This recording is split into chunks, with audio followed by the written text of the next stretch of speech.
कोई सवाल हो तो आपका सवाल ये जितने पीड़ित परिवार है मैडम जी तो इन लोगों ने मिलके कहीं कोई ऐसा वो नहीं किया जॉइंट रिप्रेजेंटेशन दिया है कि जिससे ये लगे कि हाँ ऐसा हुआ और हमने NHRC में ज्वाइंट रिप्रेजेंटेशन दिया हुआ है, हमने नेशनल विमेन कमीशन में रिप्रेजेंटेशन दिया हुआ है, हमने सेक्रेटरी शिपिंग को ज्वाइंट रिप्रेजेंटेशन दिया हुआ है और ये रिप्रेजेंटेशन दिए हुए भी 1.5 साल से अधिक हो चुका है, लेकिन कार्यवाही शून्य है। मेरे केस में इसलिए कार्यवाही हुई कि मैं उसको बराबर परस्यू कर रही थी, लेकिन अभी जो दोनों परिवार हैं, जतिन और शिवम के परिवार, ये लोग कोशिश में हैं, लेकिन इनकी अभी तक कोई सुनवाई नहीं है। कंपनियों को कोई नोटिस या पूरा दिन ड्यूटी पे रहते हैं, आने के बाद नोटिस दिया है, FIR हुई जी।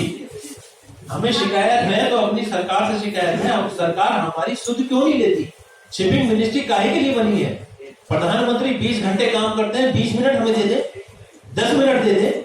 ये जो रेस्पॉन्सिबल अधिकारी है उनको अगर आप ज्वाइंट रूप से जाकर मिले 1.5 साल से सेक्रेटरी साहब से अपॉइंटमेंट ले रहे हैं, वो मना कर अपॉइंटमेंट नहीं देते वो मिलने। हम एडिशनल सेक्रेटरी साहब से मिले थे, अपॉइंटमेंट मैंने लिया था, टेलीफोनिकली रिक्वेस्ट किया कि बाकी परिवार भी मेरे साथ आने चाहते हैं, उन्होंने मना कर दिया, बाकी कोई नहीं आएगा। हालांकि फिर भी हम जबरदस्ती गए, हमने अपने MP साहब के माध्यम से पास इशू करा लिए, क्योंकि सेम बिल्डिंग में ट्रांसपोर्ट भवन में ही मिनिस्ट्री ऑफ सरफेस ट्रांसपोर्टेशन है, जिसके ऑनरेबल मिनिस्टर हमारे MP जनरल साहब हैं, और इन्हीं सेम बिल्डिंग में ही शिपिंग मंत्रालय भी है, तो हम उनके माध्यम से घुसे हैं और तब जाकर के एडिशनल सेक्रेटरी से मिले, तो उन्होंने सबसे पहला उनका ये था कि इनको किसने बुलाया? आपको बुलाया था, आप अपनी बात करिए, हम नहीं सुनेंगे, और उसके बाद जाइए कोर्ट में जाइए।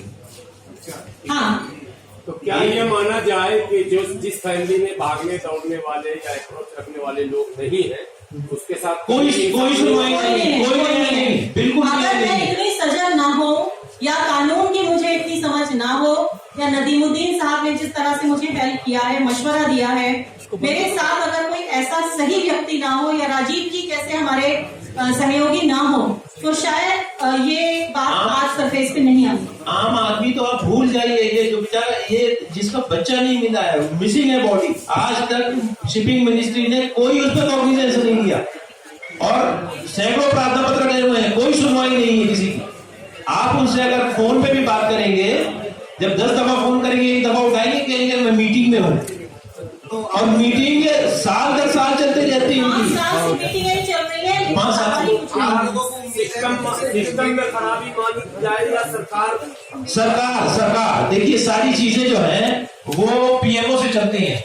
अगर PMO ऑफिस जो है सख्त होगा, आम जन की सुनवाई करेगा, या सोचेगा कि भाई इस तरह की लगातार मौतें हो रही हैं और हमें इस पे कॉग्निजेंस लेना चाहिए, तो क्या प्राइम मिनिस्टर ऑफिस से कोई गाइडलाइंस जारी होगी तो सुनवाई नहीं होगी उसकी, फौरन उस पर कार्रवाई होगी।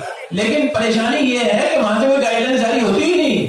शिप मैनेजमेंट कंपनी भेड़ बकरियों की तरह जो है आम जनता को मार रही है, उस तक पे तो कॉग्निजेंस नहीं लिया जाएगा, तो किस बात पे कॉग्निजेंस लिया जाएगा ये बताइए भाई। आप किसी की हत्या किए दे रहे हैं, उसकी कोई सुनवाई नहीं, कोई पोस्टमार्टम नहीं, कोई उसके नियमों का अनुपालन नहीं, तो कहाँ सुनवाई होगी, किसकी सुनवाई होगी ये बताइए। मैं मुक्त कंठ से कहना चाहूंगी कि माननीय प्रधानमंत्री जी की सोच अच्छी है, नीति विकास की है, इसमें कोई शक नहीं है। Government is very good, but only thing is bureaucrats are not cooperating with us. Government खुद नहीं आती, गवर्नमेंट ने इसीलिए एक डिपार्टमेंट क्रिएट किया है कि वो डिपार्टमेंट समस्याओं का निवारण करे, लेकिन डिपार्टमेंट सुनने को राजी नहीं है। तो मेरी जो नाराजगी है वो गवर्नमेंट से बिल्कुल नहीं है। आपकी मुख्तलिफ राय हो सकती है, लेकिन मेरी नहीं है। मैं गवर्नमेंट के प्रति उनका आभार व्यक्त करती हूँ। आपको ये लग रहा है कि ये सारा मामला सिर्फ सिस्टम में गड़बड़ है? सिस्टम में गड़बड़ है, क्योंकि देखिए प्रधानमंत्री के पास इतने सारे पोर्टफोलियोज हैं उनके अंडर में, उनके पास में भी समय नहीं हो सकता, या ये सब कुछ इस तरह के नक्शे पेश करते हो कि सब सही चल रहा है। एक सवाल रहेगा, अभी आपने PC के दौरान कहा था कि इतने स्कैंडल है, उसमें ड्रग्स भी इंक्लूड आपने किया था।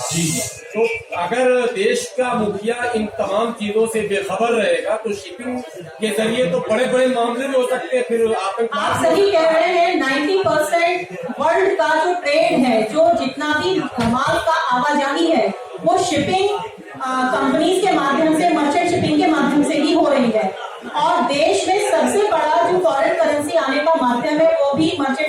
है। लेकिन मेरा पुनः फिर अनुरोध है हमारे माननीय प्रधानमंत्री जी से कि इसको बहुत ही संजीदगी से इसका संज्ञान ले और जो दोषी शिपिंग कंपनी है उसका लाइसेंस टर्मिनेट करें, एक एग्जाम्पलरी एक्शन ऐसा ले लें। जो सबसे बड़ी कंपनी है अगर उसको एक बार शिकस्त मिल गई तो डेफिनेटली जो छोटी कंपनियां हैं वो इस तरह के अवैध व्यापार या मानव व्यापार नहीं करें। और खास तौर से जो ये MUI लूसी वगैरह जो यूनियन है, ये जो दलाली का काम कर रही है बड़े पैमाने पर, इसकी भी समीक्षा होनी चाहिए। PMO से कम एक ऐसी गाइडलाइन जारी होनी चाहिए कि जितनी यूनियंस है ये अपना काम जो है सच्चाई से ईमानदारी से कर रही है या दलाली कर रही है, इसकी भी समीक्षा होनी चाहिए। इसके समीक्षा अधिकारी कौन है, उन समीक्षा अधिकारियों से रिपोर्ट तलब की जानी चाहिए कि इनके द्वारा जो ये इलीगल काम किए जा रहे हैं। यानी कि ये देख लीजिए कि जो कॉन्ट्रैक्ट साइन होता है उसमें बीमे के कॉलम में डाल रखा है MUI IBF, यानी MUI को बीमा कंपनी बना रखा है। जब उसमें हमने RTI डाला तो वहां से भी जवाब आया कि नहीं, हम बीमा कंपनी नहीं है। अब सवाल ये उठता है जब बीमा कंपनी MUI नहीं है तो शिप मैनेजमेंट कंपनी ने अपने कॉन्ट्रैक्ट की कॉलम में जो है MUI IBF कैसे लिख दिया? मतलब इसकी कोई समीक्षा ही नहीं होती। यानी मिनिस्ट्री में जो है सारे सोए हुए हैं। शिपिंग मिनिस्ट्री में क्या करना है बैठे हुए अधिकारी कर्मचारी? मतलब जो एक पूरा सिस्टम है कि किस तरीके से यहाँ से आदमी बाहर जाएगा, किन किन डॉक्यूमेंट्स को वेरीफाई किया जाएगा, क्या क्या कॉन्ट्रैक्ट जो है साइन होंगे तो उसकी समीक्षा कौन करेगा, वो कुछ भी नहीं देखा जाता।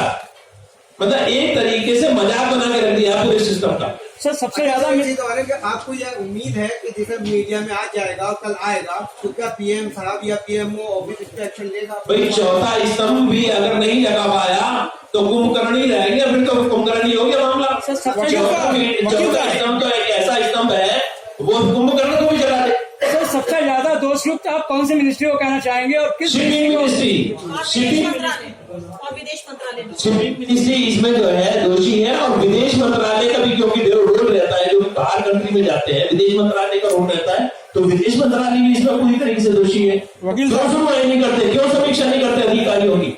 जो पीड़ित हैं उनके प्रार्थना पत्र 5-5 साल से तुम्हारे पेंडिंग पड़े हैं और आप उस पर कोई कॉग्निजेंस नहीं कर रहे। क्या मजाक बना रखा है आपने?